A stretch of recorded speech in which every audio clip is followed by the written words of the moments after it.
hear my overall thoughts about him. We'll do spoilers a little bit, down the line here. But my general non-spoiler thoughts are, I was never particularly excited for this film because I just don't have any passion for football. So those of you who may have passion for football may have a little more interest in it than I did. But I went in because I'd committed to talking about it on Latino Slant. So I was like, all right, I'll take one for the team and go see this movie. And it wasn't the fact that I wasn't particularly interested in the sport and its culture. It was I didn't like this movie. I had a very strong negative visceral reaction to this movie. The broadest thing I can say is that, in my opinion, this is essentially an art film masquerading as some kind of Hitchcockian thriller, I know Mr. Jordan Peele, who is an executive producer on this film. He didn't direct it, and he's not in the movie, but apparently he's one of the producers behind it, and I think he worked on his own version of the Twilight Zone. My career was launched on the Twilight Zone. That was my very first job with Ira Stephen Bear as a showrunner on the Twilight Zone and UPM 25 years ago, with Forrest Whitaker as the host. So I know Twilight Zone very well. That was what launched my career. So I think he was trying to make a Twilight Zone style story here, or at least he was sponsoring the director. I believe the director also co-wrote the script.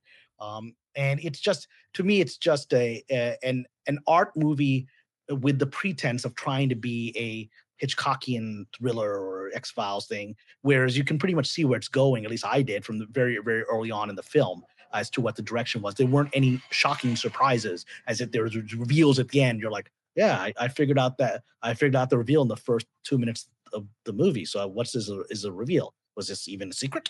So my overarching critique is that there are a lot of directors, I've worked with them, who believe they are storytellers because they've mastered visual storytelling. And in its positives, this is a very visually beautiful movie. This is a director, who's very good. The cinematographer, I think it might be a woman cinematographer. The cinematography is stunning in this film. It's beautiful. But the cinematography was also stunning in Blonde. And Anna de Armas's performance was stunning in Blonde, which is that Marilyn Monroe movie on Netflix. But the movie was a terrible movie in terms of storytelling, script, and I think there's interesting parallels to this. I think Damon Wayans' performance is great in this movie, and the cinematography is great. So that's exactly parallel to Blonde, and the story is terrible, in my opinion. Right? This is an example of a director thinking that visual storytelling is what people go to see movies for. And I've worked with and met many directors who think this way because they're not preliminary screenwriters. I've had two terrible experiences with well-known directors who thought they were screenwriters, who then rewrote my original script that had been, everyone had gotten excited about, and they rewrote it with their vision, and the movie then became unmakeable. Literally, the producers came back. He's like, could you fix what they did? I was like, why don't we just use the original draft that everyone loved, that was ready to film, right? So no, we can't do that politically. Once the director does a pass, you've got to now improve the director's pass. I'm like, the director just screwed up the whole movie. Why don't we just go back to the original script, and you couldn't do it. And so both of those projects died because no one could tell the director the script, you're not a screenwriter, you don't know how to do it. And this is actually an issue of contention for many directors, that many of them think they can write and they've never been able to sell a script for a reason, right? But they have visual strength, and I think that's what this film is. So that's the overarching thing here. This is now I'm going to be a little crass. When I said art film, now I'm going to present it in a more crass way. This is a movie that's essentially smelling its own farts. Right? It's up there thinking it's got some profound artistic message, that's deeper than football, right? About the nature of masculinity and the nature of power, right? It's got a little bit of a Sith philosophy of you've got to overthrow the master to take his throne, kind of thing, right? But George Lucas did that better, right? And so it's I was very. I felt like an hour and a half of my life was wasted in this film, right? And when you're sitting in a movie looking at your watch, that's always a bad sign for you just want to get the heck out of there, right?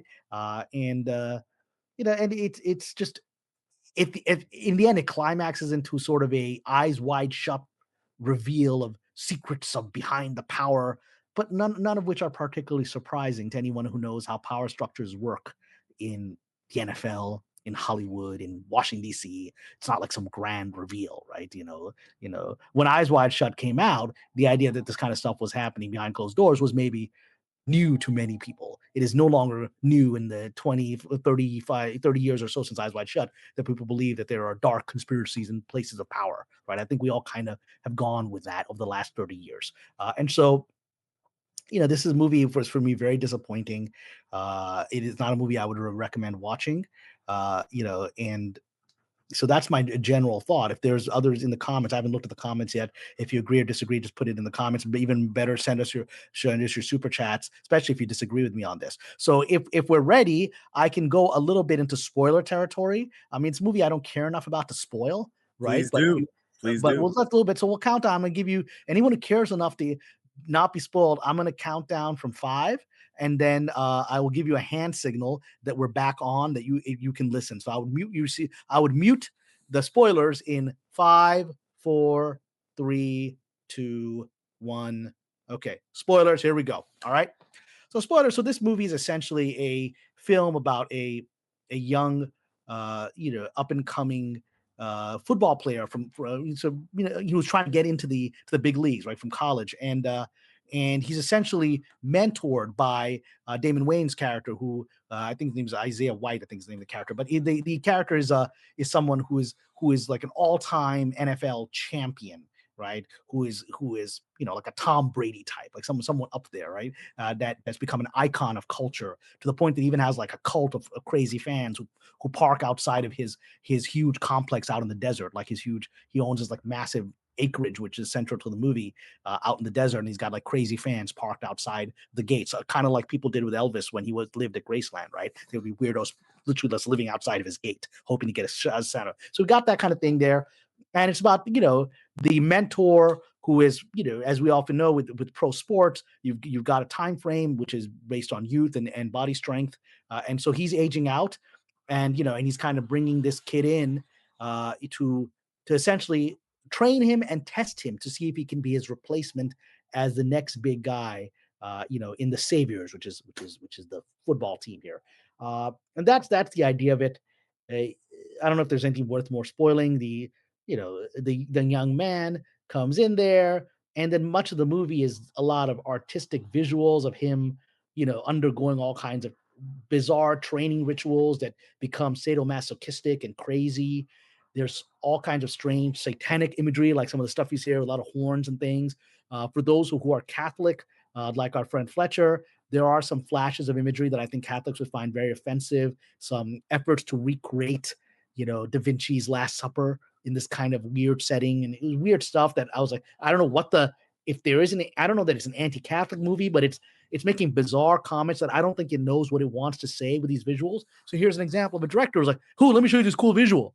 And you figure out what it means. I mean, the only one who can pull that off is like David Lynch. David Lynch is the only one that could then pull off Mulholland Drive, because you can feel that David Lynch is a great storyteller, and he's actually using the craft of film to hide his message or to let you figure out a message, right? Whereas most directors who think they're David Lynch simply don't understand storytelling, so they're just doing the pretentious surface level, which is this film. And so, what a shock! The young buck who's being trained discovers there's nefarious going ons at his mentor's camp, and that maybe he's being inducted into some kind of dark thing, which many people believe. NFL, music, Hollywood, that there are secret societies and occult stuff that you have to pass muster on to be accepted and become a celebrity. I think that's a very common belief that based on, let's just say, my experience in Hollywood, let's just say there's probably a good deal of truth to that. So that's where this is going. And it takes a really long time to get there. It's an hour and a half movie. It feels like 2.5 hours because there's no story. It's a lot of visuals, a lot of weird stuff. And it's just like, I was like, all right, I get it. I get it. You have a really good cinematographer. You don't, you don't seem to have a script, so I don't know what we're doing here. If your story, I could have told a story you want to tell in 5 pages. That's as much of the script as that's there that I can find. And so I'm very disappointed with this film. The reviews, at least on Rotten Tomatoes, are at least again, one doesn't have to believe reviewers. The reviewers are largely negative towards it. It's doing a little bit better with the audience score, but not a lot. It's not quite fresh yet. It's only like 57%. You need to be like 2/3 fresh audience reviews to be considered, popcorn up. And that was a signal that you can start listening. I was going to give the signal of the upfront. So don't. I'm still spoiling. So if you're listening, I'm still spoiling. But yeah, so I mean, maybe I'll just wind down my spoilers. I mean, that's this movie. If you like football, if you like the culture of it, if you like the training aspects of it, maybe you'll be drawn to that.